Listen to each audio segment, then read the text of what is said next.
Amén, sean todos muy bienvenidos a esta clase. Ya hemos orado delante del Señor, hemos puesto, cierto, nuestro conocimiento, nuestra mente delante del trono del Señor para que Él abra nuestro entendimiento.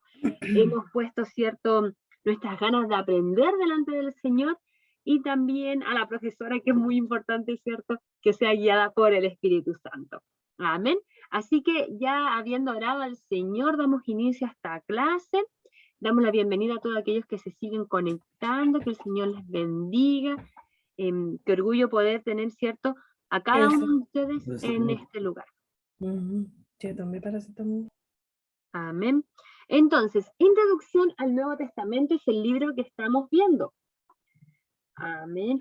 El Nuevo Testamento, como dijimos en la clase anterior, está compuesto por 27 libros. Este es el libro que estamos estudiando. Si usted lo tiene ahí en sus manitos, mejor. La clase anterior vimos el primer y segundo capítulo, que tenía que ver principalmente con el trasfondo histórico en el cual, cierto, se desenvuelve el pueblo de Israel en este momento de la historia. Amén. Y también el mundo geopolítico en el cual se desenvuelve. Entonces teníamos toda la historia como el resumen a grandes rasgos que vimos del Antiguo Testamento, ¿ya? Y también el contexto histórico y político en el cual se desenvuelve, cierto, el Nuevo Testamento. Hoy tenemos que ver, a ver, ahí está, la tercera unidad, que es contenido del Nuevo Testamento, es decir, con qué nos encontramos cuando estamos en el Nuevo Testamento, y la unidad 4, que es el Evangelio en los Evangelios. ¿Ya? Esto es como el Evangelio en los Evangelios. Bueno, ¿dónde encontramos la buena noticia en estos libros? Amén. Entonces, comenzamos. ¿Qué significa testamento? Y la clase anterior también lo habíamos parafraseado un poquito, y nuestra pastora Marisol nos comentaba en el culto que tuvimos de bienvenida este año, lo mismo. Un testamento tiene que ver con una promesa, por decirlo así, ya, con un nuevo pacto. Entonces, ¿por qué es un nuevo testamento? Porque es un nuevo pacto, es una nueva escritura, un nuevo legado que Dios hace con el hombre, una nueva alianza. ¿Entre quién? Entre Dios y la humanidad. Nosotros como cristianos evangélicos entendemos que Dios desde el principio siempre ha querido relacionarse con la humanidad. Nuestro hermano Winston aquí nos coloca una herencia, efectivamente, porque nosotros cuando vamos a dejar, ¿cierto? Nuestro testamento tiene que ver con a quién le vamos a dejar las propiedades, ¿cierto? A quién le vamos a dejar la casa. No tenemos mucho, pero bueno, le vamos a dejar una herencia incorruptible, como dicen, ¿cierto? Nuestros papás. Amén. Entonces, en este sentido, Dios nuevamente, que se quiere relacionar con la humanidad, lo realiza de esta forma. Hay muchas preguntas que a nosotros nos surgen, por ejemplo, recuerdo que una vez alguien hizo una pregunta complicada, algo así como, bueno, ¿y por qué Dios, si sabía que íbamos a necesitar Jesús, no lo envió desde el principio? Y ahí afloraron otras respuestas más bien filosóficas respecto a la enseñanza bíblica. Y entre ellas, una de las respuestas que nosotros como Iglesia Pentecostal mantenemos es que Dios nos muestra que como humanidad nosotros no podíamos hacerlo solo. Que aunque Él incluso escogió un pueblo apartado, un pueblo, por decirlo así, incorruptible, ¿cierto? Se quiso hacer un pueblo especial, aún así, ese pueblo especial, guiado por la mano de Dios, aún así seguía fallando. Entonces, ¿qué pasaba si es que Dios inmediatamente hubiese enviado al Mesías? Es que no lo hubiésemos comprendido, ¿ya? No hubiésemos dicho, bueno, quizás Dios hubiera escogido a algunos para que hubieran sido salvos, pero no fue así. Entonces, este legado de Jesús, este nuevo pacto tiene que ver con esto, con el abrir, ¿cierto?, la salvación a toda la humanidad, ¿ok?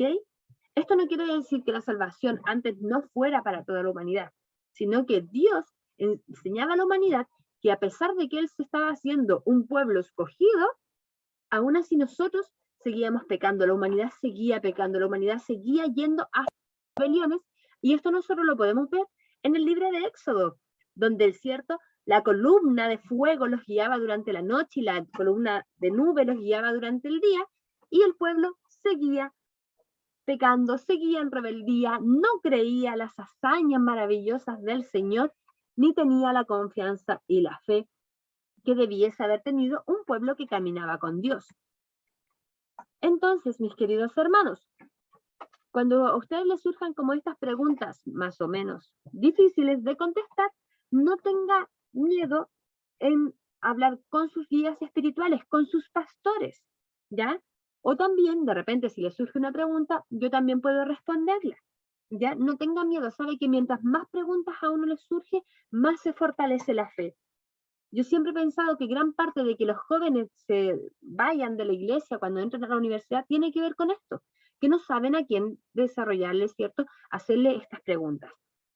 ¿Ok? Entonces, este es el nuevo pacto, la nueva alianza entre Dios y la humanidad. Y le voy a pedir, por favor, a mi hermana Marcelita Rivera que busque Lucas 22:20 y le vamos a pedir a nuestra hermana María Olga que busque Hebreos 9:15. Hermana Chani, que no traje la Biblia. Ah, Podría decir, la voy a buscar, sí, igual. Si ya. la hermana puede buscar el que me dijo a mí, yo busco el otro. Bueno, entonces, hermana María Olga, por favor, Lucas 22:20 y la hermana Marcelita, entonces, Hebreos 9:15.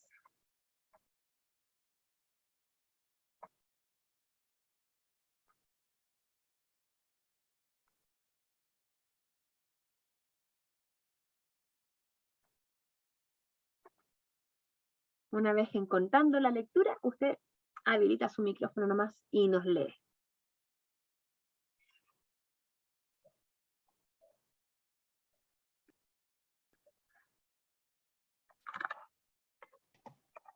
Amén.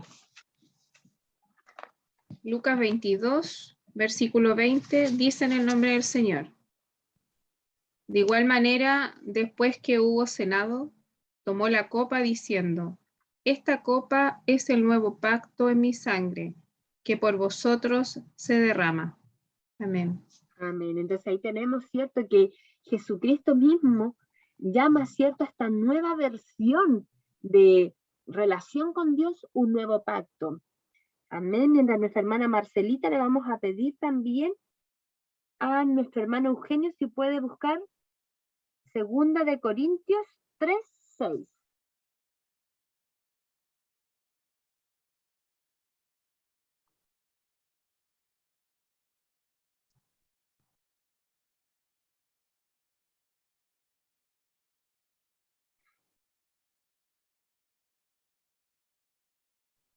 Ya. Aquí lo encontré. Ya. Hebreos 9, 15. 15 dice, así que por eso es mediador de un nuevo pacto para interviniendo muerte la remisión de las transgresiones que había bajo el primer pacto. Los llamados reciban la promesa de la herencia eterna. Así es. El primer Amén. pacto se entiende como un pacto de muerte, como dice aquí, ¿cierto? En Hebreos, que sabemos que es un libro bastante denso, filosóficamente hablando. Hebreo es bastante así. Entonces, en este sentido, la carta a los Hebreos nos muestra que el primer pacto era de muerte porque tenía que ver con la ley, con cumplir algo. Entonces, por lo tanto, nosotros no podíamos cumplirlo. Entonces, ese era un pacto de muerte porque, como dice la palabra del Señor, por tanto, todos pecamos, fuimos destituidos de la gloria de Dios. Mas Dios muestra su amor con nosotros en que siendo aún pecadores, Cristo murió por nosotros. ¿Ven? Entonces, todos estábamos fuera de la gracia del Señor debido al primer pacto que tenía que ver con que el Señor nos dejó normas a seguir y no las seguimos. Mi hermano Eugenio, por favor.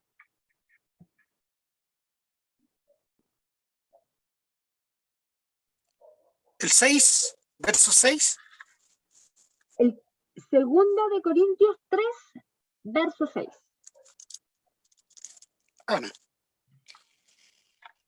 El cual asimismo nos hizo ministros competentes de un nuevo pacto, no de la letra, sino del espíritu, porque la letra mata, mas el espíritu vivifica. Amén. Y en este sentido se refiere a la letra como la ley, no como algunos entienden que la letra mata por el estudio, ¿ya? Sino que esa ley que tanto, cierto, los fariseos seguían así y trataban, traía muerte espiritual. No era una vida espiritual, no era una relación con el Señor. Entonces a eso se refiere, ¿cierto? En 2 de Corintios, este texto. ¿Y sabe qué es lo maravilloso? Que ahí dice que nosotros somos ministros de esto. Qué maravilloso ser ministros de un nuevo pacto, amén. Aleluya al Señor. Entonces ahora estamos bajo un pacto de gracia. Amén. Como algunos dicen, ¿cierto? La gracia es un regalo inmerecido. Esa es la gracia, la forma en que nosotros lo definimos y sabemos que Dios prometió que Él será nuestro Dios y nosotros seréis mi pueblo. Esa es la promesa eterna, ¿cierto? Que hizo con Noé, que hizo con Abraham, con Moisés, con David y finalmente en este Nuevo Testamento la hace con nosotros también. Nosotros somos su pueblo. Amén. Entonces, ahora, contenido del Nuevo Testamento. ¿Con qué nos encontramos en el Nuevo Testamento? Como dije anteriormente, son 27 libros diferentes, escritos por diferentes personas también, redactados en griegos. ¿Por qué en griego? Porque como dijimos en la clase anterior, era el idioma principal. ¿Durante qué tiempo se escribió esto? Durante la segunda mitad del siglo I, ¿ya? Se cree que la mayoría de ellos fueron escritos entre el año 50 y el 95 después de Cristo. Principalmente los evangelios se creen que fueron antes del 60, ¿ya? Entre el 45 y el 60. ¿Por qué? Porque en el 60 fue la caída del templo de Israel, ¿ya? Entonces, como fue la destrucción del templo, el que sitiaron Jerusalén, todo eso, los evangelios son previos a eso, ¿ok? Entonces, ¿qué vamos a encontrar? Como dijimos, en primer lugar, los evangelios. ¿Cuántos son los evangelios? Usted y yo ya lo sabemos, ¿cierto? Son 4. ¿Cuál es el primero de estos que encontramos en la Biblia? Es Mateo. Después tenemos Marcos, Lucas y Juan. Sin embargo, ¿cuál de estos se escribió primero? Se cree que se cree que Marcos. ¿Ya? ¿Por qué se cree que Marcos? Porque Mateo y Lucas tienen ciertas imágenes o representaciones que pareciesen ser tomadas de Marcos. ¿Ok? Entonces, todos estos escritos nosotros no los tenemos tal cual como fueron en ese tiempo, no es algo que uno dice, oye, aquí hay un papiro, no es así, sino que se fueron transcribiendo con el tiempo, y hoy día existen estas como cartas que guarda la Iglesia Católica en realidad. ¿Ya? No es que nosotros tengamos un acceso a los textos antiguos propiamente tal, como hayan sido los primeros textos. ¿Ok? Entonces, ¿qué encontramos en Mateo, que es el primer libro que vamos a encontrar al abrir el Nuevo Testamento? Encontramos un evangelio para los judíos. ¿Qué quiere decir esto? En Mateo, el autor relata cómo se cumple la promesa del Mesías prometido en Cristo. Como todas las profecías del Antiguo Testamento se cumplen en Jesús. Como este Mesías que esperaba el pueblo de Israel es Cristo mismo. ¿Ya? Entonces, presenta a Cristo como el rey de los judíos. ¿Ya? Por eso siempre aparece en Mateo la figura del rey David, por eso aparece la figura de un reinado celestial, porque presenta a un Cristo enaltecido como rey, como sacerdote, ¿ya? Que cumple todas las profecías. Entonces luego tenemos Marcos, ¿ya? Que es el más corto de los evangelios, es más como se dice, más procedimental, como más rapidito. ¿Ya? Siempre a los nuevos creyentes, nosotros debiésemos invitarles a leer primeramente Marcos, porque es más entendible, ¿ok? Es más dinámico, es orientado a los gentiles, ¿ok? ¿Y de qué habla? Tiene que ver con un evangelio de poder, orientado para todos, un evangelio de salvación. ¿Ya? ¿Por qué era principalmente Marcos? Para los no judíos. ¿Ya? Para todos. ¿Ok? Entonces, Marcos es la primera estrategia que nosotros tenemos, o la primera manera de representación de evangelio, y este es un evangelio universal para toda criatura. Luego tenemos Lucas, y en Lucas nos encontramos con un Dios de milagros. Se cree, cierto, que Lucas propiamente tal era doctor, entonces por eso enfatiza principalmente en milagros de sanidad corporal. ¿Ya? Es el más biográfico de los libros y se cree que es el que tiene más detalles también. ¿Ya? Entonces por eso se cree que Lucas estaba como cara a cara viendo esos acontecimientos. Enfatiza en el amor por las personas y también incluye a las mujeres. Esto es muy importante porque recordemos que en este tiempo era muy machista. ¿Ok? Y luego tenemos a Juan, que no es un evangelio sinóptico. Luego vamos a volver a revisar lo que es sinóptico. Porque Juan se centra en Jesús como el verbo. ¿Ya? Como Jesús, como Dios hecho carne. ¿Ya? Y trata de esclarecer esta imagen de un Dios hecho hombre que se entrega por la humanidad.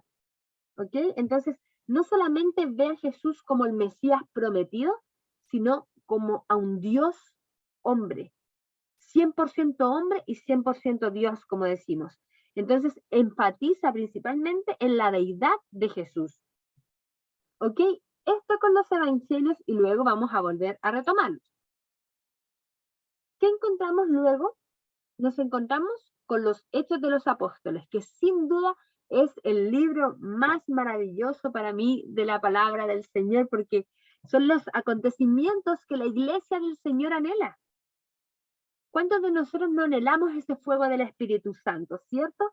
Entonces, después de los evangelios, se completa esta historia de Jesús con un final feliz, que es de que, es verdad, Jesús murió y en los evangelios termina ahí y dice que nos acompañará hasta el fin de los días. Pero después vienen Hechos, ¿cierto? Y es nuestro final feliz. ¿Por qué lo decimos así nosotros? Porque no solamente nos dice que el Señor ascendió, sino también que deja al Espíritu Santo y que nos acompaña. Entonces nos narra las situaciones que vive la primera comunidades cristianas. Y no todas son cosas positivas, por decirlo así. Podemos encontrar, ¿cierto?, la historia de Ananías y Zafira. Podemos encontrar en Hechos también, ¿cierto?, la situación en que Pablo y Pedro ahí se ponen a discutir y se realiza el concilio de Jerusalén. Entonces, no nos encontramos con un camino de rosas, sino que nos encontramos con situaciones reales que viven los hijos de Dios como la iglesia primitiva. Amén. Entonces, este Nuevo Testamento, este nuevo pacto se completa con la obra restauradora del Espíritu Santo en los discípulos, en los apóstoles y discípulos del Señor. ¿Ya? Y hoy, Hechos se sigue escribiendo a través de usted y de mí, porque el Espíritu Santo sigue obrando. Amén.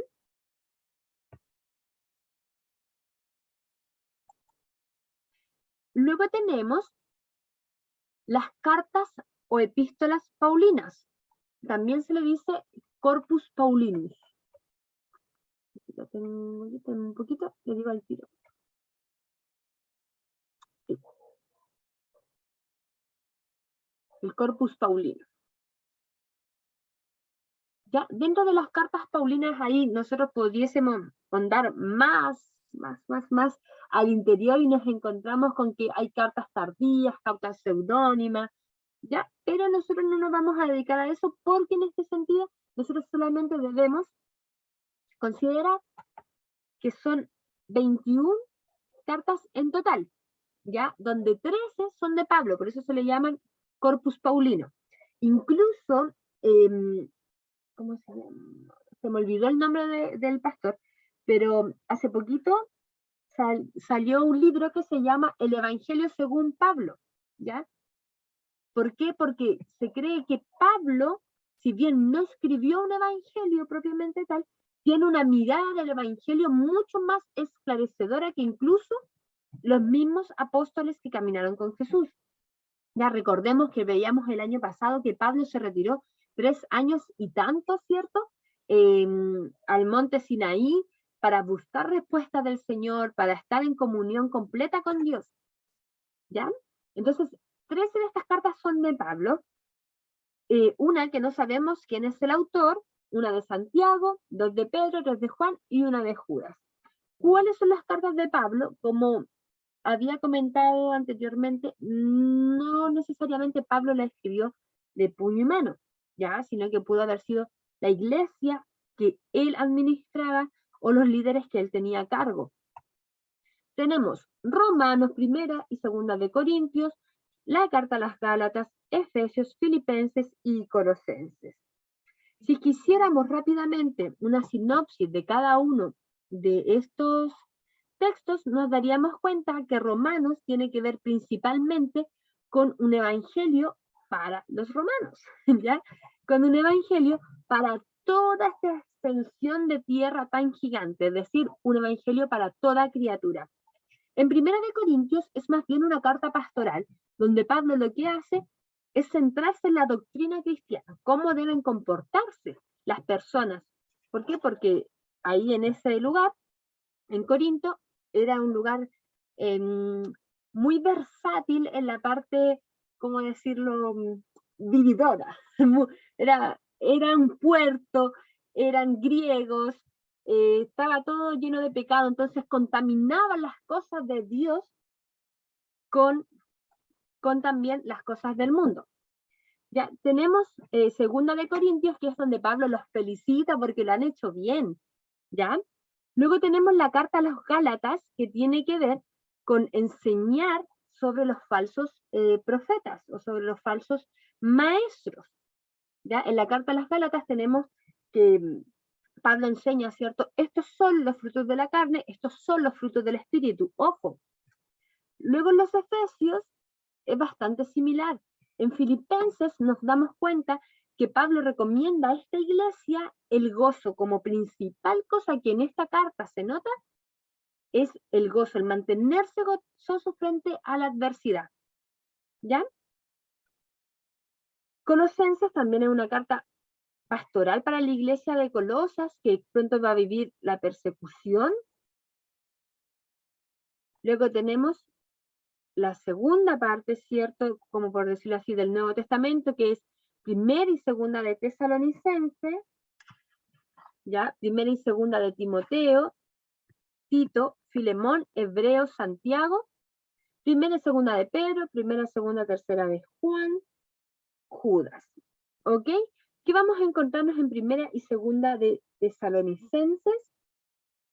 Es animar a la iglesia a su fidelidad, a pesar de las circunstancias. ¿Ya?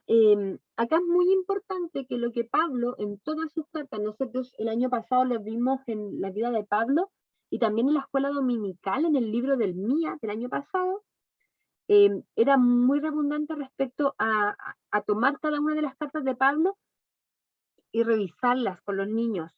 ¿Por qué? Porque Pablo está animando a la iglesia todo el tiempo. ¿A qué? A no desviar su mirada del evangelio de Cristo, que es un evangelio no centrado en la ley, sino centrado en la gracia del Señor. Por eso le dice, cuidado con las falsas doctrinas, cuidado con los falsos apóstoles, con los falsos profetas, y habla también del ser anatema. ¿Ya? Luego tenemos Primera y Segunda de Timoteo. ¿Qué nos encontramos en Timoteo? Primero se cree que Timoteo era muy jovencito, al menos unos 40 años de diferencia, ¿cierto? Y se le dan grandes responsabilidades. Entonces, la primera carta tiene que ver con animarlo. Y en la segunda carta tiene que ver con decirle que siga guardando la doctrina. ¿Ya? Es más bien una despedida hacia Timoteo. ¿Ok? Luego tenemos a Tito, que es pastor de la iglesia de Creta, ¿ya? Y se le aconseja cómo conducir la iglesia. Y también se les habla de cómo deben ser los líderes. Tenemos después la carta a Filemón, que es cuando le habla sobre Onésimo, sobre el hecho de decirle que no le cuente por pecado la desobediencia a Onésimo, sino que lo perdone porque Onésimo ya fue transformado. ¿Ok? Luego tenemos, como les dije, la carta a los hebreos, que no se sabe quién es el autor, ¿ya? Y es dirigida a los judíos cristianos perseguidos. ¿Por quiénes? Por otros judíos, pero inconversos. ¿Y cómo están siendo perseguidos? A causa de la fe. Porque como dijimos, el judaísmo es muy legislativo y no aceptan a Jesús como el Mesías prometido. ¿Ya? Entonces habla sobre todo en Hebreos de este nuevo pacto maravilloso del cual estábamos hablando al inicio. ¿Ya? Reafirma quién es Dios, reafirma por lo tanto nuestra identidad en Cristo, el libro de Hebreos. ¿Ya? Luego tenemos Santiago, que tiene que ver con una vida irreprochable. Habla mucho aquí Santiago de la lengua, ¿cierto? Que nosotros se nos escapa de repente palabras que no corresponden, o chismes, cualquier cosa. Entonces Santiago tiene que ver con vivir una conducta irreprensible. ¿Ok? Primera y segunda de Pedro tienen que ver principalmente con la ética moral, pero también enfocado en una cercana persecución de la iglesia.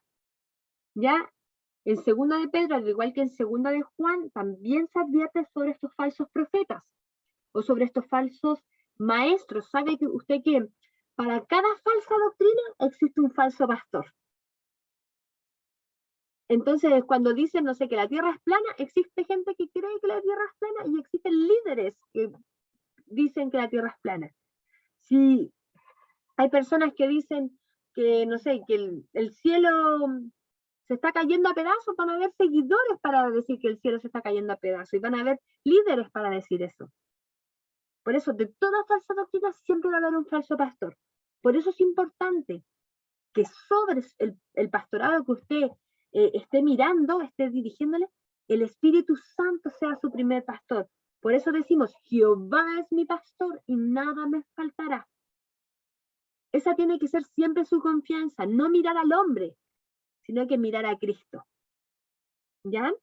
Entonces, en segunda de Pedro, al igual que en segunda de Juan, habla de esto, ¿ya? Sobre tener cuidado con la enseñanza que se está impartiendo.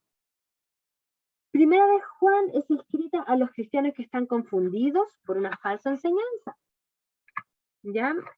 Y tercera de Juan tiene que ver con tercera de Juan es como más romántica. ¿Por qué romántica? Porque tiene que ver con este cristiano llamado Gallo, quien es líder de una congregación, ¿cierto? Y Juan le insta a ser como él. ¿Ya? Nos insta a ser como Gallo en comparación a Diótrefes, que se había vuelto un dictador en medio de su congregación. ¿Ya? Entonces, ahí cuando uno ya va leyendo un libro completo, son libros que son cortitos, entonces cuando usted lo lee completo, entiende mejor el panorama. Entonces cuando uno saca solamente un texto y predica sobre ese texto, cuesta un poquito poder entender el panorama de qué se trata todo el libro. Ya, pero se hace a grandes rasgos. Y finalmente, Judas que exhorta, ¿cierto?, a tener este cuidado nuevamente con la falsa doctrina. Ya, y finalmente nos encontramos con un Apocalipsis, que también se le llama la revelación. Ya, es una carta larga escrita a todas las iglesias de Asia Menor. Esta carta se escribe después de la caída de Jerusalén. Por lo tanto, es un mensaje de esperanza para la situación que están viviendo. Se le atribuye al apóstol Juan, ¿ya? Aquí en medio de, cuando fue exiliado a la isla de Patmos, le viene, ¿cierto?, esta revelación mediante un sueño, una visión, se le aparece, ¿cierto?, un ángel con una trompeta, abriendo los sellos, y empieza, ¿cierto?, el apóstol Juan a escribir esta carta a las diferentes iglesias. ¿Ya? ¿Qué es importante del Apocalipsis? Que no lo tomemos literal. ¿Qué es importante del Apocalipsis? Leerlo con la sabiduría del Espíritu Santo. Porque así como algunos creen que este mensaje es para la iglesia, no sé, para el fin del mundo, en este tiempo se escribió para ese momento que ellos estaban viviendo. Ellos estaban viviendo persecución, o sea, ya había sido la caída de Jerusalén, estaba la embarrada en la forma geopolítica que se estaba viviendo en ese acontecimiento. Entonces ellos ya estaban siendo perseguidos. Recordemos que a los primeros cristianos los cazaban, que a los primeros cristianos los metían en el Coliseo y tiraban a los leones para que se los comieran. ¿Ya? Entonces, el Apocalipsis propiamente tal, en este contexto es que el Señor le entrega la revelación a Juan. Y por eso le habla a estas 7 iglesias principales. Que el Señor puede revelarnos cosas, amén, a través de toda la palabra. ¿Ya? Entonces, yo siempre digo, cuídese usted su corazón de no estar infundiendo temor a la congregación con un Apocalipsis. ¿Ya? ¿Por qué? Porque ¿sabe qué? El verdadero amor, dice la palabra del Señor, echa fuera el temor. Y el Señor no nos dio un espíritu de temor ni de cobardía. El Señor nos dio un espíritu de amor y de dominio propio. ¿Ok? Entonces, hay muchas personas que les gusta predicar del Apocalipsis sin el contexto. ¿Ya? Entonces, cuidémonos de eso, seamos sabios sobre toda cosa, porque el principio de la sabiduría es el temor a Jehová. Entonces, ¿se pueden clasificar los libros del Nuevo Testamento? ¿Del Nuevo Testamento? Sí. ¿Cómo se pueden clasificar? Por su carácter literario, es decir, ¿de qué nos están hablando? ¿O cómo nos están hablando? Entonces se pueden clasificar como históricos, como epístolas doctrinales, como cartas personales, como proféticos o apocalípticos. ¿Ok? En los proféticos tenemos el Apocalipsis, ¿cierto? Que es una visión. En las cartas personales tenemos primera y segunda de Timoteo, Tito, Filemón y segunda y tercera Juan. ¿Por qué son cartas personales? Porque van dirigidas a situaciones específicas. Ya en las epístolas doctrinales tenemos todas las que ya nombramos, ¿cierto? Que son cartas también que se llaman pastorales o doctrinales. Así de esas dos maneras usted la puede encontrar. Y en los históricos tenemos los evangelios más Hechos de los Apóstoles.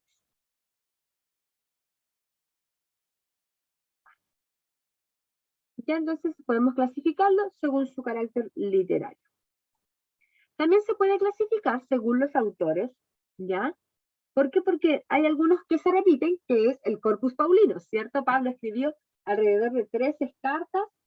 Tenemos a Juan también que escribió 5, Lucas que escribió el Evangelio según Lucas y Hechos de los Apóstoles, a Pedro que escribió primera y segunda de Pedro. ¿Ok? Entonces así también lo podemos clasificar a través de los autores.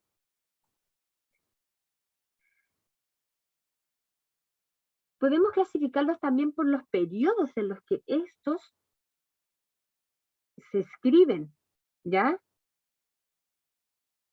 O más bien por los que estos narran, porque los acontecimientos que narran tienen que ver con diferentes hechos en la historia. Entonces tenemos durante el año de iniciación del Evangelio, que tiene que ver con los primeros 30 años del ministerio de Jesús. ¿Ya? ¿Por qué decimos los primeros 30 años del ministerio? Porque Jesús estaba como en incubación. El Señor seguía siendo Dios, pero todavía Él no había iniciado su ministerio propiamente tal como obra, pero Jesús seguía siendo Dios.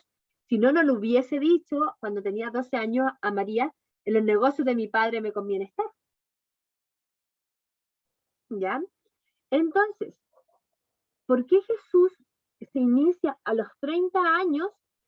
Se cree, según la tradición judía, porque a esa edad los sacerdotes se iniciaban. Los sacerdotes eran ungidos para el sacerdocio. ¿Ok? Entonces, esto es muy importante los 30 años, porque a esa edad se les atribuía el lugar donde iban a liderar los sacerdotes, ¿ya? La sinagoga donde iban a estar. Entonces, en la tradición judía, los 30 años eran importantes. Y para nosotros también van a ser importantes. ¿Sabe por qué? Porque Jesucristo es el primer sacerdote por excelencia. ¿Ya? Acuérdese que lo que hacía el sacerdote era llevar, ¿cierto?, a través de un sacrificio, los pecados del pueblo. Entonces, ¿quién es el sacerdote por excelencia? Cristo. Amén. Entonces, ¿los 30 años son importantes? Sí, y por eso se cree que Jesucristo inicia su ministerio a los 30 años y no antes. Amén. Luego, entre los 30 y los 60, ¿cierto?, años después de Cristo, se le llama el tiempo de expansión de la iglesia del Señor. ¿Por qué?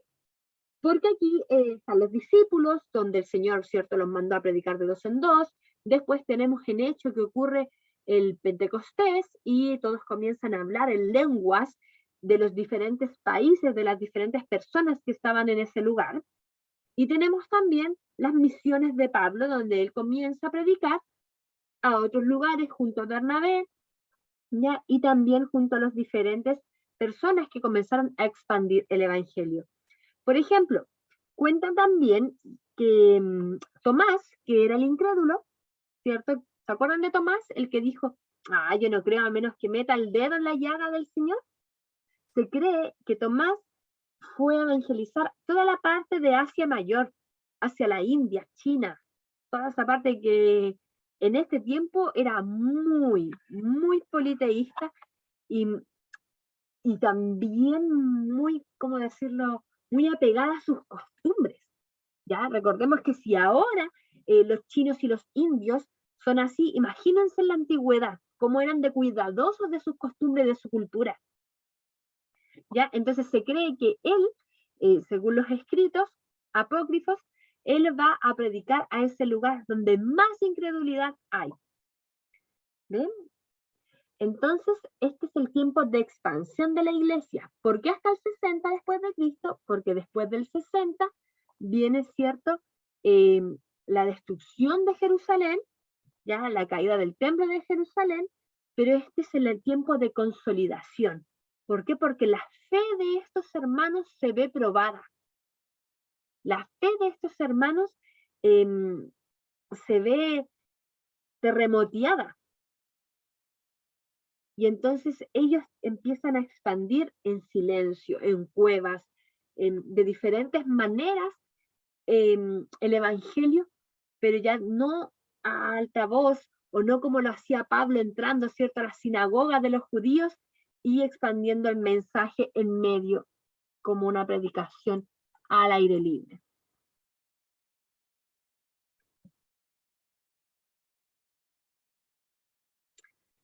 Ya, esto nosotros lo encontramos en la página, voy a ver.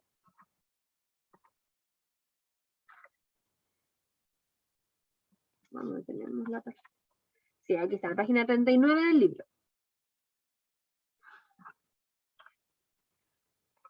Ya. La compilación. ¿Qué significa compilación? Es cómo se juntaron estos libros. ¿Ya? Probablemente los cristianos a fines del siglo I, cuando empezaron a reunirse, comenzaron a juntar, ¿cierto?, todos estos escritos. Recordemos que los mataban, entonces obviamente estos escritos eran muy importantes, porque eran las enseñanzas, por ejemplo, de Pablo, porque eran las enseñanzas de sus maestros, de sus líderes, de los que caminaron con Jesús. Imagínense usted la iglesia que sembró Mateo, cómo guardaba esos escritos una vez que murió Mateo. Quizás los escondían, se da cuenta, ¿no? Los reproducían ellos también. Entonces, a partir del siglo I se cree que empezaron ya a compilarse, a juntarse. Sin embargo, la primera colección de libros se cree que fue en el siglo II, y esta se juntó con el Antiguo Testamento, es decir, con los libros que antes ya teníamos en la Septuaginta, ¿ya? Y ahí empezaron a leer el Antiguo Testamento con el Nuevo Testamento. ¿Ya? Los ejemplares más antiguos de Biblias completas, de estas antiguas, ¿cierto?, son los Textus Receptus, que son códices del Vaticano, ¿ya? Y son del siglo IV antes de Cristo. Es decir, bastante tiempo después de que fueron escritos en el 35 o 40 después de Cristo. ¿Ya? Entonces, hay alrededor de 350 años de diferencia entre los textos que tiene el Vaticano, que son los más antiguos, a cuando se creen que fueron escritos.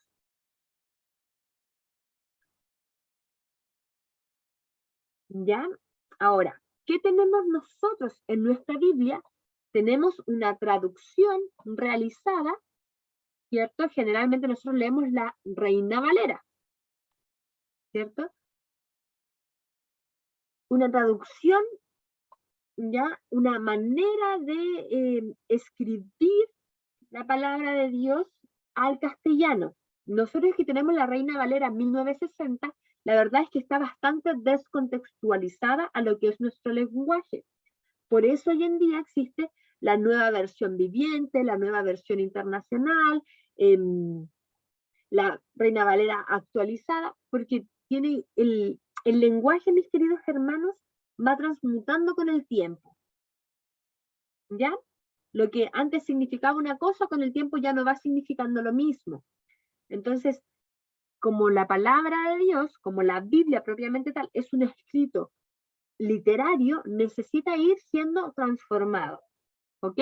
Nosotros, como somos de costumbres más antiguas, nos quedamos con la 1960, ¿cierto? Y esa nos apoyamos generalmente la Iglesia Pentecostal de Chile. Pero eso no significa que las otras versiones no sean válidas. ¿Ok?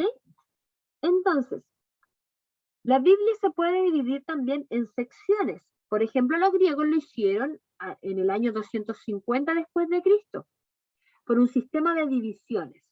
Ya antes la Biblia no estaba dividida por capítulos ni versículos como hoy día nosotros la tenemos. ¿Ya? A eso se le llama el Códice o Código Vaticano.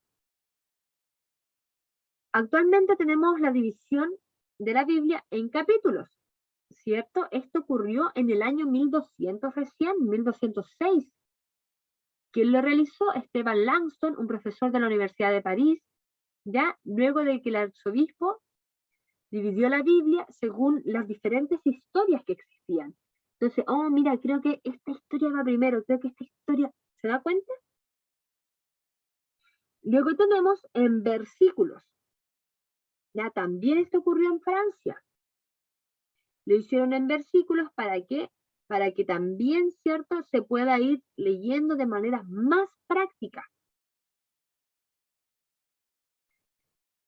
Entonces, ¿usted cree que antiguamente la Biblia estaba tal cual como la tenemos?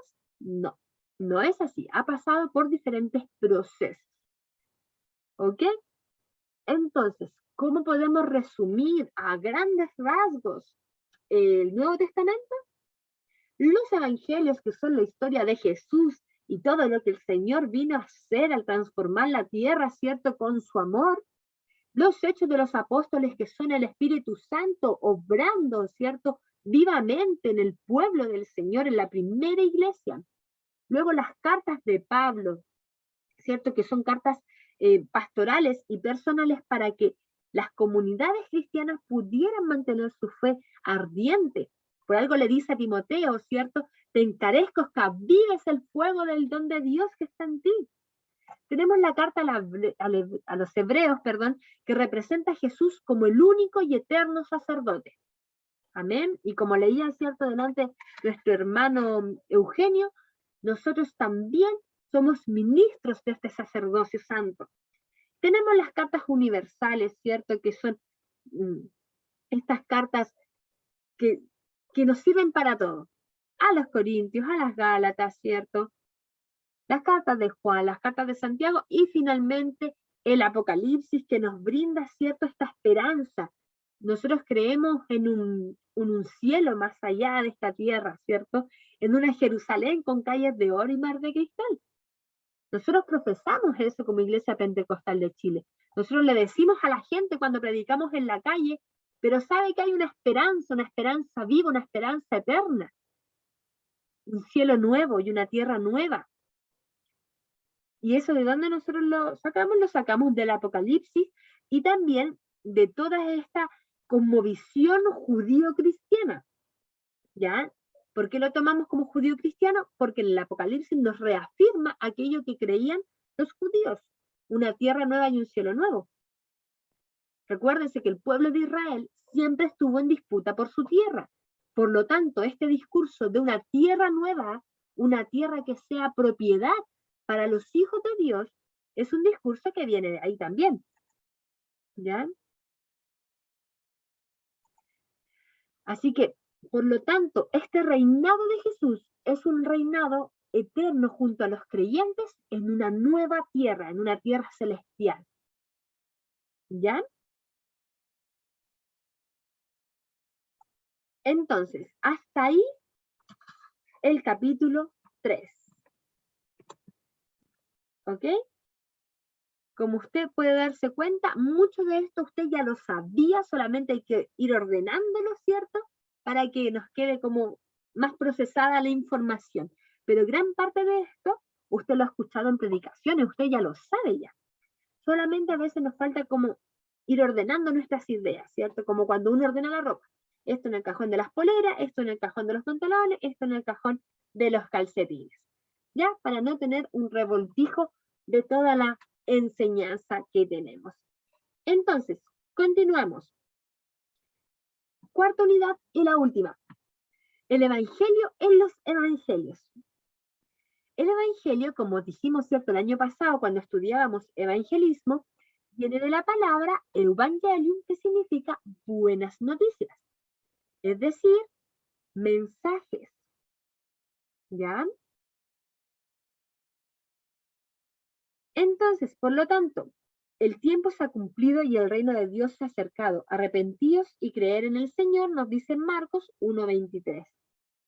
¿Por qué el Evangelio nos conduce a un arrepentimiento? ¿Ya? Pero no un arrepentimiento de culpa, sino a un arrepentimiento que trae una nueva vida. Por eso es una buena noticia. ¿Ya? Luego Pedro dice, y después de mucha discusión, Pedro se levantó y les dijo, esto es en Hechos, varones, hermanos, vosotros sabéis, como ya hace algún tiempo, que Dios escogió que los gentiles oyesen por mi boca la palabra del Evangelio y creyesen. ¿A qué se refiere con Evangelio? A la palabra de estas buenas noticias y creyesen. Por lo tanto, si el Evangelio son buenas noticias, usted cuando predica, ¿le está diciendo a la gente buenas noticias o malas noticias? Y aquí nosotros debemos nuevamente ser sabios en nuestra manera de predicar y compartir el Evangelio. ¿Ya? Porque el Evangelio trae esperanza.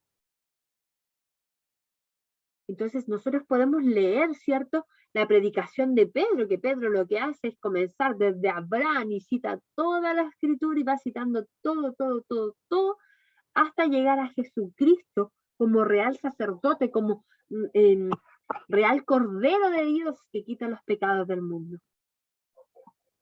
Entonces así nosotros también debemos exponer de esta manera el bienestar que Cristo trajo a nuestras vidas. Sabe que hay personas que predican, pero predican solamente del fuego consumidor.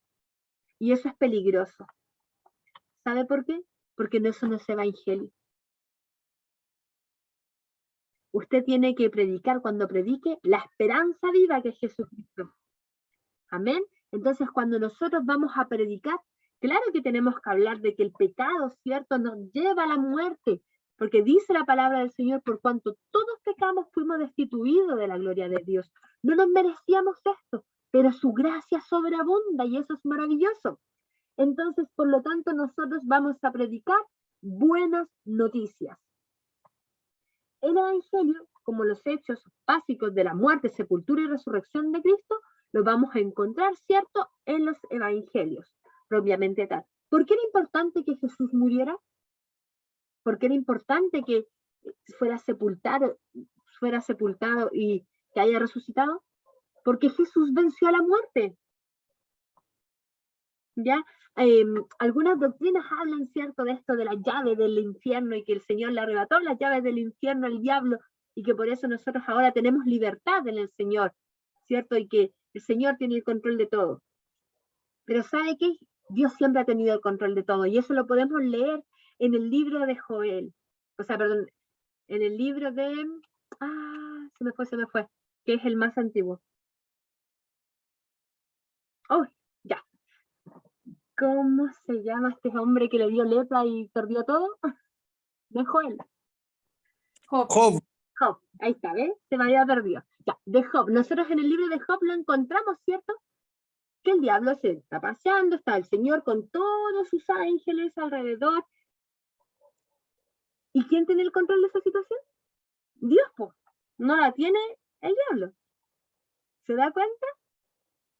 Y esa es una historia tan antigua, pero tan antigua, que antes de que existiera la escritura, se cree que ese relato ya se pasaba de generación en generación. Estamos hablando de un relato, el relato de Job, de hace 6.000 años atrás. ¿Ya? Entonces, es importante que nos cuente, ¿cierto?, la historia de Jesús, que Jesús murió, que fue sepultado y resucitado, sí. ¿Por qué? Porque venció a la muerte. ¿Ya? ¿Qué encontramos también en el Evangelio? La interpretación de diferentes hechos respecto a cómo Jesús, ¿cierto?, se movía en medio de la multitud. Y también cómo Jesús realizará su obra, ¿cierto?, redentora algún día en el cielo. Y dice, en el día en que Dios juzgará por Jesucristo los secretos de los hombres conforme a mi evangelio. Conforme a cómo nosotros nos comportamos de acuerdo a la doctrina que Cristo nos dejó. ¿Cuál es el aspecto histórico de los evangelios? Aquí es importante hacernos esta pregunta. ¿Por qué estos libros, que son los primeros 4, se llaman evangelios? ¿Por qué no solamente se llaman Mateo, Juan, Lucas, sino que dice Evangelio según Lucas, Evangelio según Juan? ¿Alguien leyó eso? Porque cada uno de ellos... Era como ellos experimentaban. Exactamente, pastora Yanina. Cómo ellos través de una experimentaron su fe. Cómo ellos vivieron la fe, cómo ellos lo vieron. ¿Ya?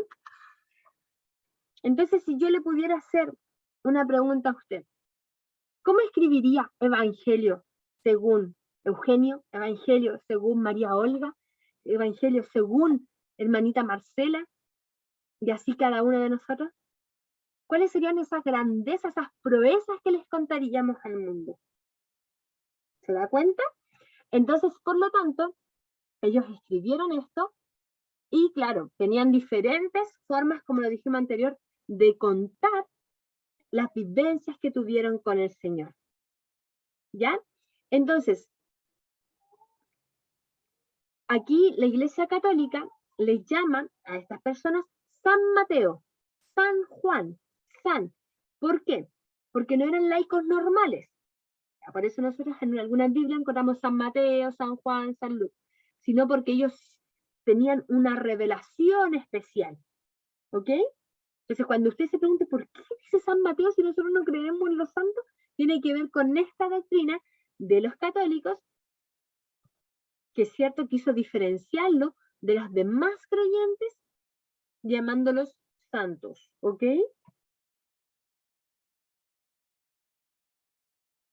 Entonces tenemos la palabra evangelio, que significa buenas noticias, según, en este caso, San Mateo o San, ¿ya?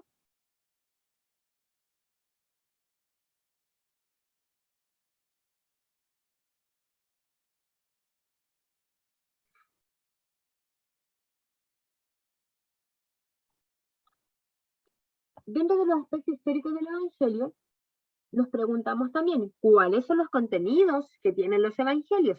Y aquí hay algo que hablamos anteriormente que se llama armonía de los evangelios. Es decir, qué cosas se repiten, cómo podemos organizarlos de manera armónica para entender sus peculiaridades, sus coincidencias, ¿ya? Y las cosas, ¿cierto?, en las cuales se repiten ciertos acontecimientos. ¿Ya? Entonces, todos estos textos escritos y el testimonio oral de la gente que vio y siguió al Señor sirvieron para poder escribir estos evangelios. ¿Ya? Como les dije, algunos de estos fueron transcritos en medio de cuevas durante las persecuciones. Entonces, por lo tanto, nuestros hermanos, ¿cierto?, que vivieron en ese tiempo, nos pudieron contar las grandezas, las proezas del Señor Jesús, según cómo ellos las vivieron, según cómo ellos las recibieron de quienes les enseñaron también. Ya entonces el evangelio, los evangelios propiamente tal nos cuentan la historia de Jesús, como también sus enseñanzas, y nosotros lo podemos ver en Mateo, por ejemplo, cuando nos habla del sermón del monte, o cuando vemos todas las parábolas, ¿cierto?, que el Señor decía. Esos son aspectos doctrinales dentro de los evangelios.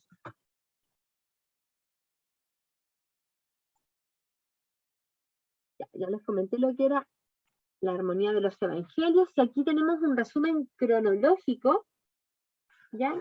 Aquí lo tenemos en la página 48 también para que usted lo pueda revisar. La vida de Jesucristo, como lo vimos, ¿cierto?, en el primer libro el año pasado, se divide en 3 años, ¿ya? El primer año, que tiene que ver con el año de iniciación del ministerio del Señor, el segundo año, que es el de popularidad, y finalmente el tercer periodo, tercer año, que es el, ¿cómo se llama?, el año de conflicto, por decirlo así. ¿Ya? Entonces, durante el primer año nos vamos a encontrar, claro, el año de oposición, el último año. Durante los primeros años nos vamos a encontrar con quién es Jesús, y tenemos en Mateo, en Lucas y en Juan una descripción. En Juan le dice, ¿cierto?, que es el verbo. Que en el principio era el verbo, ¿cierto? Y el verbo era con Dios, y el verbo era Dios. ¿Ya? En Lucas nos encontramos con la historia del nacimiento de Jesús. En Mateo nos encontramos con las genealogías. ¿Ya? Sin embargo, en Marcos, el primer relato que nosotros encontramos es el ministerio de Juan el Bautista.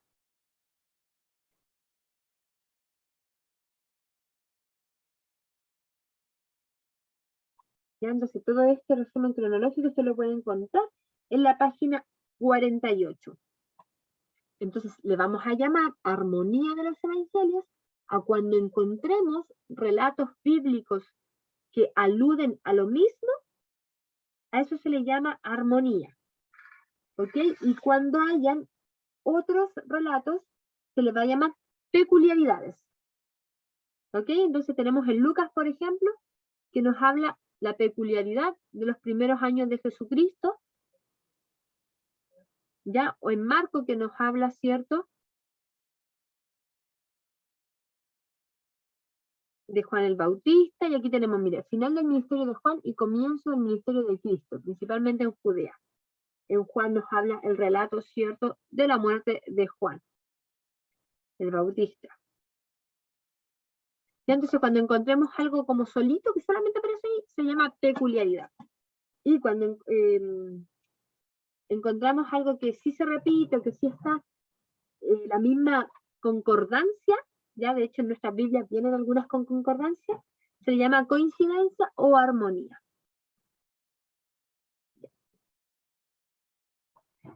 Según el aspecto doctrinal de los evangelios, nos encontramos con el evangelio dentro del evangelio, con la doctrina de Jesús. ¿Qué nos dice Jesús sobre tal cosa? A eso le hablamos de doctrina. Cada vez que digamos la palabra doctrina es ¿qué dice acerca de esto? ¿Ok? Entonces, por ejemplo, encontramos que en el día en que Dios juzgará por Jesucristo los secretos de los hombres conforme a mi evangelio. Ya, eso ya lo habíamos leído en Romanos 2:6. ¿Qué significa esto? Que según la forma en que Jesucristo se presentó a la humanidad, ¿ya? Según como Jesucristo vivió, nosotros seremos juzgados. ¿Ok? Entonces, ya no solamente sabemos que el evangelio son buenas noticias, sino que también dentro de estas buenas noticias viene una doctrina, y es seguir las pisadas de Jesús. Nosotros no tenemos, ¿cierto?, algún vestigio, alguna imagen de Dios. Nosotros no nos hacemos imágenes como otras religiones, pero sí hay algo que podemos leer, y es el evangelio. ¿Cómo fueron las pisadas de Jesús? Y ahí nos podemos hacer una imagen del Dios humanado. Ya, por ejemplo, tenemos que Jesús recorría todas las ciudades y aldeas enseñando en las sinagogas de los judíos y predicando el evangelio del reino. ¿Cómo es el evangelio del reino? Para el rescate de muchos. Tenemos, por ejemplo, en los relatos de Jesús que dice que él los veía, ¿cierto? Y decía, son como ovejas sin pastor. Entonces, básicamente podemos resumir la enseñanza del evangelio del reino en los siguientes encabezados doctrinales, ¿ya? Si bien nosotros más adelante vamos a estudiar lo que es escatología, pneumatología, soteriología y eclesiología, el próximo año, en tercer año, tenemos el libro de doctrina. Tenemos, por ejemplo, a través de los relatos de Jesucristo, el reino de Dios ha llegado. Sabemos, ¿cierto? Cuando el Señor abre el libro en la sinagoga, dice que el reino de Dios está aquí. ¿Ya? Tenemos la realidad del pecado, que es que nosotros somos pecadores, el ser humano es pecador. Por cuanto todos pecamos, fuimos destituidos de la gloria de Dios, dice la palabra del Señor. La realidad del juicio y del infierno. Nosotros como Iglesia Pentecostal de Chile creemos en esto, en que un día venidero, ¿cierto?, va a existir un juicio. Y en ese juicio, algunos, ¿cierto?, nos iremos con el Señor y otros según sus obras, ¿cierto?, y según su manera de comportarse, de creer o no en Jesucristo, serán arrojados a un lago de azufre y fuego. Creemos en la fe y el arrepentimiento. ¿Ya? ¿Qué es la fe? La certeza, ¿cierto?, de lo que no se ve, la convicción de lo que no se espera. Entonces, creemos en el arrepentimiento. Es decir, que si usted se arrepiente, y aquí, como decía, no tiene que ver con la culpa, sino que con un cambio de conducta, entonces empieza a vivir una vida diferente. ¿Quién trae el arrepentimiento a nuestros corazones? Es el Espíritu Santo de Dios. Porque nosotros no nos podemos salvar a nosotros mismos, ¿ya? Y eso nosotros lo tenemos en la Escritura a través de todo el Antiguo Testamento. El pueblo de Israel no pudo salvarse a sí mismo a través de una conducta irreprochable, ¿ya? Porque no es posible. La expiación, ¿qué significa la expiación? Que nuestra paga de nuestro pecado, hasta el día en que nosotros nos encontramos con Jesús, ¿quién la cubre? Jesucristo mismo. La sangre de Cristo. Amén. Y por eso se llama expiación, porque una expiación es una limpieza. Y creemos en la gracia de Dios. Es decir, que ni usted ni yo hicimos algo para merecernos esto tan maravilloso que nos ha dado el Señor, que es la salvación de nuestras almas. Ok, entonces, dentro de los evangelios encontramos hartos aspectos doctrinales, ¿ya? Pero mire, acá en el libro se nos anexa una parte que es toda la armonía de los evangelios. Y ahí usted puede ir revisando lo que aparece o que no aparece en cada texto de los evangelios. Y sabe que esto es bueno, porque cuando usted le toque predicar, por ejemplo, que el Señor le dé la palabra, no sé, el linaje de Jesús. Ay, usted dice, ¿dónde aparece esto? Cualquier vez que le toque predicar, mi querido hermano o hermana de los evangelios, ocupe este libro, le va a servir para poder ver la concordancia bíblica que tiene aquel relato donde el Señor le está hablando. ¿Ya? Y hasta aquí nuestra clase de hoy respecto a el libro, ¿cierto?, de introducción al Nuevo Testamento. Pero no vamos a terminar la clase, no nos vamos a ir a descansar todavía, porque lo que yo tengo aquí es la prueba. Y yo le voy a ir leyendo las preguntitas para que usted vaya tomando apuntes al tiro, como estamos con la materia calentita, como se dice, de lo que usted cree. Ya, entonces usted no va a escribir la pregunta, solo va a colocar uno y va a dejar un espacio y ahí va a colocar su respuesta, ¿ya? Y las podemos compartir, pero que la va a estar organizándose. ¿Ya? Las vamos a compartir más o menos para poder ayudarnos un poquito. La primera pregunta dice así, usted coloque solamente uno porque esta prueba le va a llegar al WhatsApp, así que no se preocupe de escribirla. ¿Para qué le ha servido a usted estudiar la primera unidad, la que vimos en la clase anterior? Trasfondo histórico de Israel en el Nuevo Testamento. ¿Se acuerda? Trasfondo histórico de Israel en el Nuevo Testamento. ¿Se acuerda que vimos lo que había pasado con el pueblo de Israel en este tiempo? Entonces ahí coloque usted, ¿para qué le ha servido? Quizá usted desconocía ciertas cosas, pues ahora le puede servir para enseñar, para predicar, para comprender la palabra.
Continuamos con la segunda preguntita. Ya, mientras tanto, ahí usted tome apuntes. Dice la número 2. De acuerdo a lo estudiado, ¿cree usted que Dios acompañó al pueblo de Israel a través del tiempo? Fundamente su respuesta.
Perfecto, entonces. 3. ¿Qué trajo de bueno la llegada del Mesías? Los distintos, dice, ¿qué trajo de bueno para la llegada del Mesías? Para la llegada del Mesías, los distintos imperios que gobernaron Israel en su historia. ¿Qué permitió esto? Pensemos.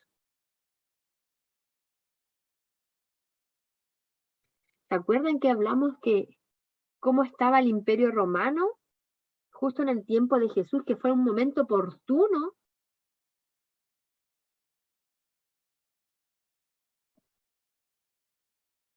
Cuando Jesús llegó a la tierra, ¿cierto? Cuando Jesús comenzó su ministerio, fue un momento oportuno porque estos imperios que habían estado en Israel permitieron que existieran diferentes cosas.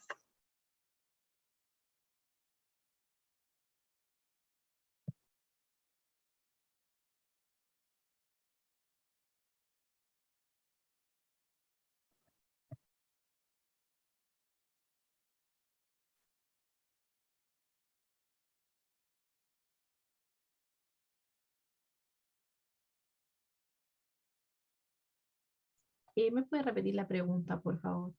¿Qué trajo de bueno para la llegada del Mesías los distintos imperios que gobernaron Israel en su historia? El hecho de que Israel haya sido gobernado, ¿cierto?, por los griegos, después, ¿cierto?, de esta guerra que hubo, entre comillas, entre los griegos que estaban en Asia Menor y los egipcios y estaban en disputa, ¿cierto?, por ese territorio, y finalmente el Imperio Romano. ¿Qué trajo de bueno para el tiempo en que llegó Jesús este hecho?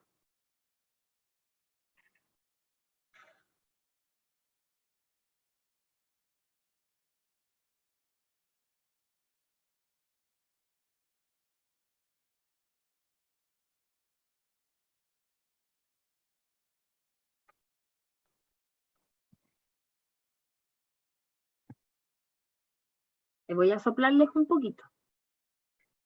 Voy a decir una pura palabra. Rutas.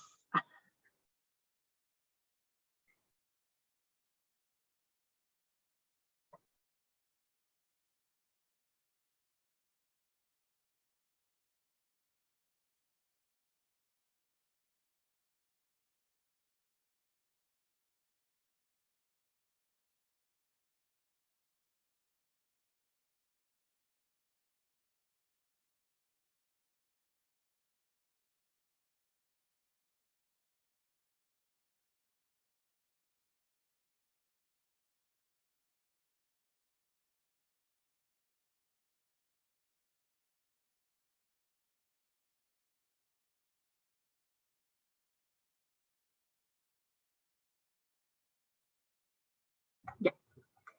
Siguiente. La pregunta número 4. ¿Por qué a la segunda sección de la Biblia se le llama Nuevo Testamento y no un nuevo acuerdo?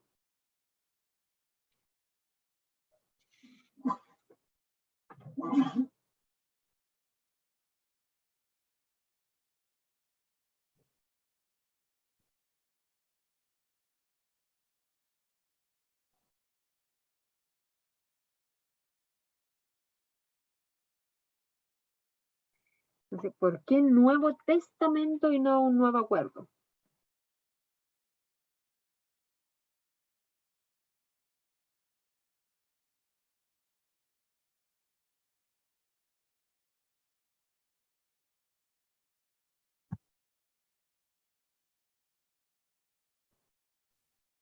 Hermana Charis, la Dime. molesto si me repite la segunda pregunta, por favor. Ya. La segunda decía, de acuerdo al estudiado, ¿cree usted que Dios acompañó al pueblo de Israel a través del tiempo? ¿Ya? Y ahí Ya. tiene que fundamentar brevemente. Ya ahora es para que usted tenga algo avanzado, ya porque la pastora Marisol está preocupada ya para que no exista deserción este año, porque si se dieron cuenta, avanzamos la mitad de los que iniciamos. Entonces ella no quiere que este año ninguno se pierda. ¿Ya? Entonces, si podemos nosotros avanzar en algo de la pruebita, muy bien para todos. Entonces, estábamos en la 4. ¿Por qué la segunda sección de la Biblia se le llama Nuevo Testamento y no simplemente Nuevo Acuerdo? ¿Lo vimos delante?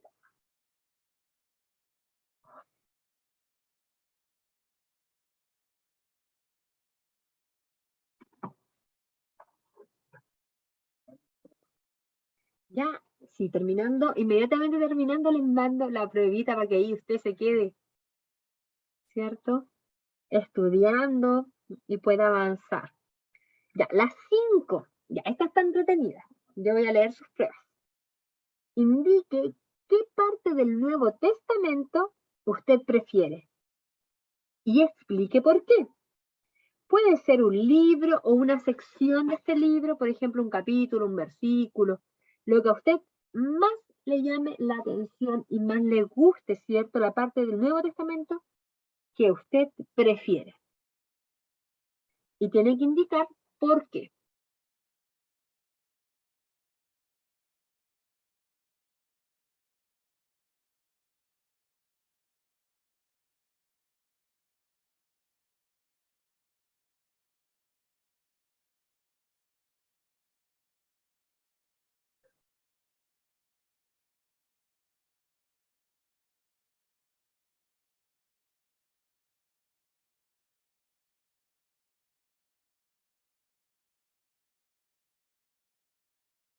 Puede ser una parábola, una carta de Pablo, lo que usted prefiera.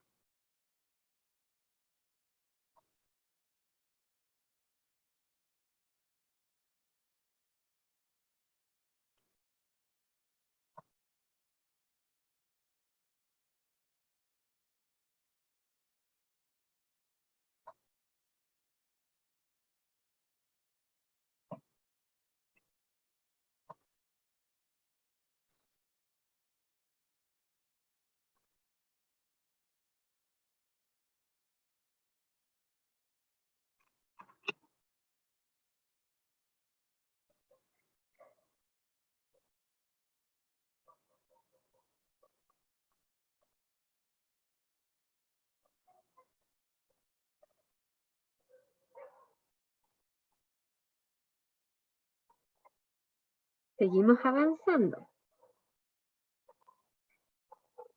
La secta igual está buena la pregunta, dice así. Si el Evangelio es una buena noticia, ¿vive usted en el disfrute pleno de esta buena noticia? Y explique brevemente cómo lo hace.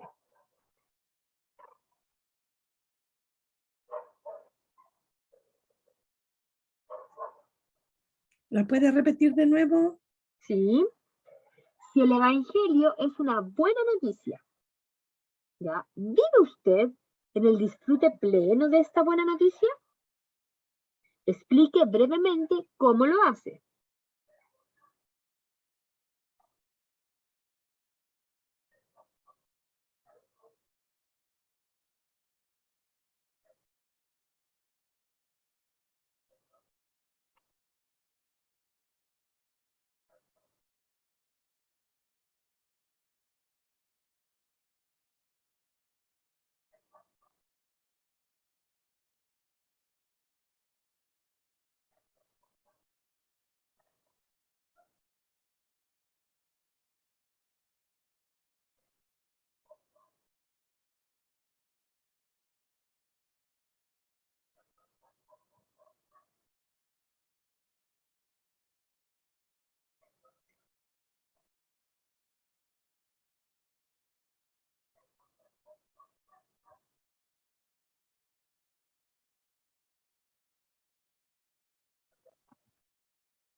7 y última, solamente tiene 7. Al concluir el libro, se hace una mención a la gracia de Dios, siendo el Evangelio una buena noticia y que ésta llegue al ser humano es solo por gracia, ¿cierto? Entonces, pregunta de prueba. ¿Se siente usted motivado a compartirla con otros seres humanos en todo tiempo y ocasión?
Ya, hasta ahí. ¿Cómo estamos?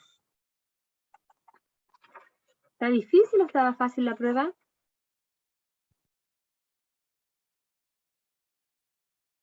¿Cómo la encontraron? Hermana María Olga, a usted la vi entusiasmada escribiendo. ¿Cómo está la prueba? ¿Fácil o difícil? Está fácil. ¿Sí? O sea, si pusimos atención. Yo igual tengo apuntes, igual comprendí bastantes cosas. Entre ellas puedo comentar que la parte histórica, por ejemplo, yo siempre me imaginé que las 12 tribus siempre estuvieron juntas, nunca se separaron. Y aprendí con esto que se dividieron una zona norte, una zona sur, quedaron dos tribus, ¿cómo se llama? Las tribus, ¿se decir? 2 quedaron allá y 10 quedaron acá, una se corrompió, la otra se mantuvo. Eso yo no lo manejaba y no lo sabía. Entonces eso me ha servido mucho para entender un poco hasta hoy esa historia que algunos la manejan muy bien y uno queda así como mudito porque en realidad no sabe el trasfondo. Eso estamos aquí para aprender, porque sabe que no se nos enseña, ¿ven? Porque uno va a la iglesia y está la predicación y tenemos escuela dominical, pero viene un librito, entonces no existen estos tiempos y por eso está el Instituto IPECH, exactamente para poder dar cabida a estos momentos de historia y todas esas cosas que nos abruman de repente porque es tanta información, pero que al mismo tiempo nos traen tanta claridad. Hermano Ítalo, ¿cómo está usted? Nos tiene que activar su audio. Su micrófono.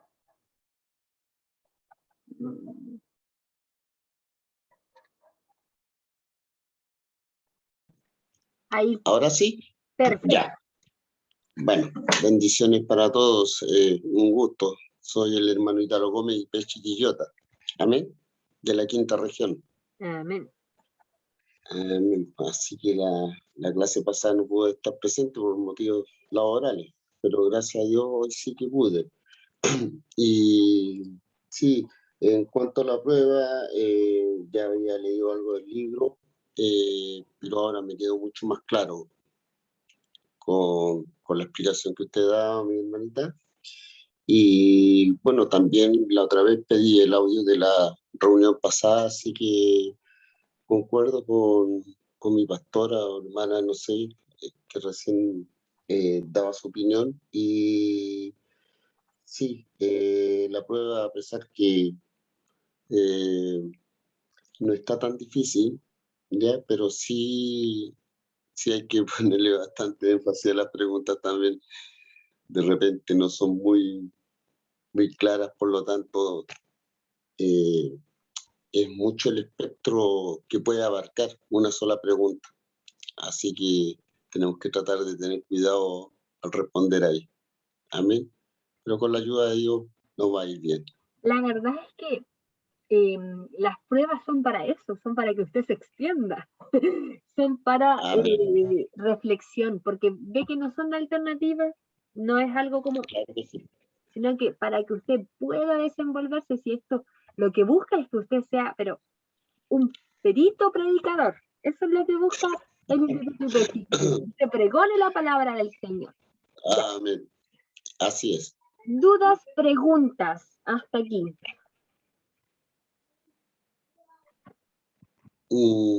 La verdad es que yo no me quedó todo claro, así que, bueno, esperar a que llegue la prueba para empezar a contestar, ¿no? Muy bien. ¿Alguien Hermana más? Janey, Mi pastora, dígame. yo tengo una dudita, así como pequeña, para que me haga un torpeo, ¿no? La número era, la número 3, ¿tiene que ver la respuesta con la división del reino norte y sur? Mire, esto también es a nivel reflexivo. Cuando Jesús llegó a la tierra, ¿cierto? Había pasado algo. Primero ya, aparte de que habían sido divididos la parte norte, la parte sur, los pueblos propiamente tal estaban sectorizados, ¿cierto? Y sabemos que cuando Jesús vino, hubo un censo para saber cuánto habían por tribu, todo eso, ¿cierto? Ya. ¿En qué contexto se da esto? ¿Quiénes estaban gobernando en ese momento? Los romanos. Muy bien, los romanos. ¿Y sabe qué? Los romanos, usted ha escuchado un dicho que dice, todos los caminos llegan a... ¿Por qué será? No puedo decir la respuesta. Ya entendí, gracias. Entonces, esto permitió que el evangelio se expandiera. ¿Ya? ¿Pudieron comprender más o menos? ¿Lo digo? Sí, tiene que ver ¿Lo tengo aquí? con Lo las tengo rutas aquí. comerciales, con las rutas de navegación, tiene que ver con esto, pero no solo con eso, o sea, también el hecho de que el pueblo de Israel no fuera un pueblo propiamente tal puro, sino que haya sido como sangre mezclada, y que aún así la misericordia del Señor llegara a ellos. Entonces, hay varios aspectos de todo esto que vivió el pueblo de Israel que nos permiten, ¿cierto?, que cuando el Señor Jesús llegó a la tierra fuera el momento preciso, para que ninguno se gloríe. También hablamos de la apatía en ese mismo... Exacto, Mm. exacto, ¿cierto? Tenemos la Tiene que ver con doctrina, los fariseos, tenemos todo eso que estaba viviendo hace un tiempo, ya no de espiritualidad, sino de religiosidad, ¿cierto? Un nacionalismo propiamente tal, que defendían más sus costumbres que el proteger al débil, al huérfano, y por eso el Señor también les dice a los fariseos, sepulcros blanqueados, coláis el mosquito y te tragáis el camello. Entonces, hay muchos aspectos de la historia del pueblo de Israel que permiten que el momento preciso en que vino el Señor sea tan maravilloso para nosotros. Entonces, cuando uno sabe más, uno queda maravillada que el Señor hace todas las cosas perfectas. Ya mis queridos hermanos, mis pastores, Vi a mi pastor por ahí para que nos despidiera con la bendición. ¿Está? Ahí está. Ahí está. Aquí estoy Ya, perfecto. tomando nota full. Ya, no habiendo más dudas, más preguntas, nos Yo tengo uno. Yo estoy segura que me va a copiar. nos despedimos con la bendición. Yo tengo una pregunta respecto a eso, ya que el año pasado las pruebas se podían hacer en grupo. ¿Este año son individuales o en grupo? Individual. Mire, ¿usted qué cree que le agrade más al Señor? Individual, yo creo. No, compleméntense. Si tienen la virtud de estudiar juntos como matrimonios, como pareja, ¿sabe qué? Compleméntense, porque en el fondo, mire, a nosotros nos pasa con mi esposo, de repente el Señor me entrega algo y a él le toca predicar y tengo que decírselo. Yo le digo, me copiaste. Pero es en realidad porque somos uno. ¿Ya? Antes, cuando mi esposo fue líder regional de los jóvenes, yo le contaba, hoy el Señor me entregó esta palabra. Y después, como él tenía mucho púlpito, decía las cosas que el Señor a mí me había entregado. Y a mí me daba rabia. Pero en realidad tiene que ver con que el Señor nos bendice para bendecir. Así que si usted tiene, ahí la pastora Yanina tiene más apuntes, bendiga a su esposo, ¿cierto? Lo mismo mi hermana María Olga, ¿cierto? Es que mi pastora Yanina me manda a mí a hacer el estudio bíblico a la iglesia y ella se conecta desde el principio de la clase, entonces tiene cierta ventaja sobre mí. Pero ahí le enseña, pues. Ya, pues, mis amados, que el Señor nos bendiga. Mi pastor, le pido por favor que nos despida con la bendición del Señor. Amén. Amén. Señor, le damos gracias una vez más por estar reunidos. Sabemos de que usted está presente, a pesar de que estamos a distancia, de que estamos en esta plataforma. Usted está presente, Señor, porque hay un pueblo que está dispuesto a aprender, a dedicarse tiempo a conocerle cada día más. Abra usted nuestra mente, nuestra inteligencia, nuestro corazón para recibir este aprendizaje. Que Jesús bendiga nuestras vidas, así como también rogamos que usted bendiga a nuestra hermana Chanis, ¿cierto? Y a todo el equipo que está atrás de este año de estudio, y que usted también derrame su bendición sobre sus vidas. En esta hora pedimos que usted nos añada su bendición, esa bendición que viene del Padre, del Hijo y del Espíritu Santo. Amén. Gloria a Dios, gloria a Dios, gloria a Dios para siempre. Gloria a Dios para siempre. Amén. Entonces, habiendo terminado, nos despedimos en paz. El Señor les bendiga. Mi hermana Lidia, un gusto verle, hermana Macarena, hermano Winston, hermana Marcelita, María Olga, a todos los que están ahí también presentes. Que el Señor sea con cada uno de ustedes. Chao, chao, bendiciones. Adiós a todos. No nos va a tomar la